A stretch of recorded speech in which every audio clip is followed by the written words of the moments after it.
Hi అండి, అందరికీ నమస్తే. Welcome back to our channel. నేను మీ అన్షు. ఈరోజు మన వీడియోలో చికెన్ బర్తా రెసిపీ ఎలా ప్రిపేర్ చేసుకోవాలో మీకు చూపించబోతున్నానండి. ఈ రెసిపీ చాలా రుచిగా ఉంటుంది, అంతే సింపుల్గా చేసుకోవచ్చు. ఒక్క ముద్దతో అన్నం మొత్తం కలిసిపోతుందండి. వేడి వేడి అన్నంలో కాస్త నెయ్యి చుక్క తగిలించి తిన్నారంటే అసలు రుచి మాత్రం అద్భుతంగా ఉంటుంది. ఇంట్లో అందరికీ నచ్చుతుంది. ఇప్పుడు రొటీన్గా చికెన్ తోటి చికెన్ కర్రీ, చికెన్ ఫ్రై ఇలాంటివి కాకుండా ఇలా చికెన్ బోర్తా రెసిపీ చేశారంటే అసలు అడిగి మళ్ళీ మళ్ళీ పదే పదే చేయించుకుంటారండి. అంత రుచిగా ఉంటుందన్నమాట. మరి ఏమాత్రం లేట్ చేయకుండా చాలా సింపుల్గా అంతే రుచిగా ఈ చికెన్ బర్తా రెసిపీని ఎలా ప్రిపేర్ చేసుకోవాలో ప్రాసెస్ చూసేది. ముందుగా దీనికోసం నేను 300 గ్రాముల బోన్తో ఉన్న చికెన్ తీసుకున్నానండి. మనకి బోన్తో ఉన్న చికెన్ తీసుకుంటే ఏంటంటే మనకి మాంసం అనేది చాలా మెత్తగా ఉంటుంది. మీరు బోన్లెస్ అయినా తీసుకోవచ్చు, కానీ ఉడికినప్పుడు కాస్త గట్టిగా అవుతుందన్నమాట. దేంతోనైనా చేసుకున్న రుచి చాలా బాగుంటుందండి. ఇప్పుడు ఇందులోకి కట్ చేసుకున్న 200 గ్రాముల సన్నని ఉల్లి తరుగు, అలాగే కారానికి సరిపడా ఎండుమిర్చి, కుప్పెడు కరివేపాకు రెబ్బలు, 50 గ్రాముల ఒలిచి పెట్టుకున్న వెల్లుల్లి కూడా తీసుకోవాలి. స్టవ్ మీద కడాయి పెట్టుకుని కడాయి కాస్త వేడెక్కిన తర్వాత 4-5 టేబుల్ స్పూన్ల వరకు ఆయిల్ వేసుకుని వలిచి పెట్టుకున్న వెల్లుల్లి కూడా ఇందులో వేసి గోల్డెన్ బ్రౌన్ వచ్చేంత వరకు వేయించుకోవాలి. వెల్లుల్లి ఇలా వేగితేనే చక్కగా దంచుకున్నప్పుడు మెత్తగా ప్యూరీలా అయిపోతుందండి. టేస్ట్ కూడా చాలా బాగుంటుంది. మీకు ఇక్కడ క్వాంటిటీ అనేది చూసుకుని తీసుకుంటే సరిపోతుందండి. మీరు ఎక్కువ గ్రేవీ కావాలనుకుంటే వెల్లుల్లి, ఉల్లి కాస్త ఎక్కువ వేసుకోండి. ఇప్పుడు ఇందులోకి సన్నగా తరిగి పెట్టుకున్న ఉల్లిపాయలు కూడా వేసి ఇవి కూడా మంచి బంగారం కలర్ వచ్చేంత వరకు వేయించుకోవాలి.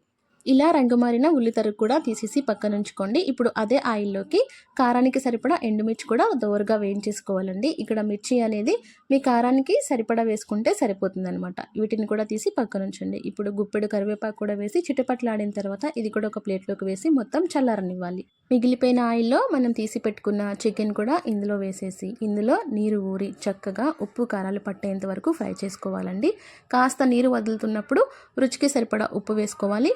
అలాగే ఓ టేబుల్ స్పూన్ వరకు అల్లం వెల్లుల్లి ముద్ద కూడా వేసుకుంటే రుచి చాలా బాగుంటుంది. వేసుకున్న అల్లం వెల్లుల్లి ముద్ద కూడా చికెన్కి బాగా పట్టేంత వరకు 1 నిమిషం పాటు ఫ్రై చేసుకోవాలండి. కాస్త పచ్చివాసన పోయి చికెన్ కొంచెం వేగుతూ ఉండగా మనం రుచికి సరిపడా కారం కూడా వేసేసుకుందామండి. మనం ఆల్రెడీ ఎండుమిర్చి వేసుకున్నాం కాబట్టి ఓ టేబుల్ స్పూన్ వరకు చికెన్లో వేసి దోరగా ఫ్రై చేసుకుంటే సరిపోతుంది. ఇప్పుడు కాస్తంత నీరు వేసుకుని మరింత మగ్గించుకోవాలండి. ఇలా నీరు వేస్తేనే మనకి చికెన్ ముక్క చక్కగా జ్యూసీగా ఉడికిపోతుంది అనమాట. అలాగే ఫ్రై చేసుకున్నప్పటికీ మనకి తినేటప్పుడు స్మూత్గా ఉంటుంది. ఇప్పుడు చల్లారి పెట్టుకున్న ఉల్లి తరుగు, వెల్లుల్లి కూడా మనం చేతితో చిదిమేసుకోవచ్చు అండి, లేదంటే మిక్సీ పట్టుకోవచ్చు. దీనైతే రోట్లో వేసి దంచుకుంటున్నాను. ఇలా రోట్లో వేస్తేనే రుచి చాలా బాగుంటుందండి. అలాగే ఇలా రోట్లో దంచుకోవడం వల్ల మనకి గ్రేవీ కూడా కొంచెం ఎక్కువ వస్తుంది అనమాట. ఇప్పుడు రుచికి సరిపడా ఉప్పు వేసుకుని మెత్తగా దంచేసుకోవాలి. వీటన్నిటిని మీరు ఓపిక చేసుకుని చేతితో చిదిమేసుకున్నారంటే ఇంకా టేస్ట్ బాగుంటుందండి. మీ ఆప్షనల్ అనమాట. మీకు ఎలా వీలు పడితే అలా దంచుకోండి. ఆల్రెడీ చికెన్లో ఉప్పు వేసి వేయించుకున్నాం కాబట్టి ఈ మసాలాల్లో కొంచెం ఉప్పు వేసుకుంటే సరిపోతుంది. ఒకవేళ సరిపోకపోతే ఈ స్టేజ్లోనే తీసి వేసేసుకోవాలి. చూడండి, ఇలా దంచుకున్న ముద్దని పక్కన పెట్టేసుకోండి. ఇప్పుడు మన చికెన్ కూడా కాస్త వేగుంటుంది కదండి. మనకి ముక్క అనేది పట్టుకుంటే చక్కగా మెత్తగా ఉడికిపోవాలన్నమాట. అలాగే చక్కగా ఫ్రై అయిపోవాలి. అప్పుడే రుచి చాలా బాగుంటుంది. ఇలా దోరగా వేగిన చికెన్లో నుంచి బోన్స్ అన్ని తీసి పక్కన ఉంచేసుకుని మీట్ మాత్రమే ఇలా చిదుముకోవాలండి. ఇప్పుడు దీన్ని చల్లారిన తర్వాత కొంచెం కొంచెంగా రోట్లో వేసి చక్కగా మసాలా అంతా పట్టే వరకు దంచుకుంటే అసలు స్మెల్కే తినేయాలనిపిస్తుందండి. ఎప్పుడూ రొటీన్గా కాకుండా ఇలా వెరైటీగా చేస్తే కనుక పిల్లలు కూడా చాలా ఇష్టంగా తింటారు. చూడండి, ఆల్మోస్ట్ మనకి చక్కగా మెత్తగా నలిగిపోయింది కదా. ఈ ముద్దను కూడా తీసేసి ఒక ప్లేట్లోకి వేసి పక్కన ఉంచుకోవాలి. మరీ మెత్తగా చిదుముకోవాల్సిన అవసరం లేదండి. ఇలా కచ్చా పచ్చగా దంచుకుంటేనే బాగుంటుంది.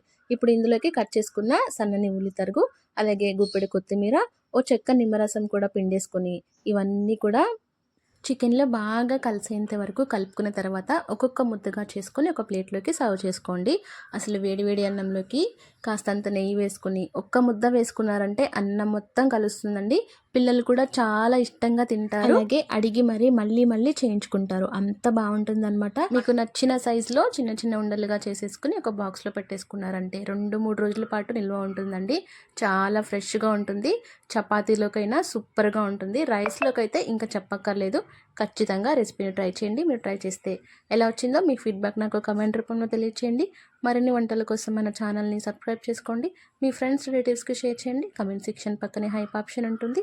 మీరు హైప్ ఇస్తే కనుక ఈ వీడియో మరింత మందికి రికమెండ్ అవ్వడానికి ఛాన్స్ ఉంటుంది. Thank you for watching.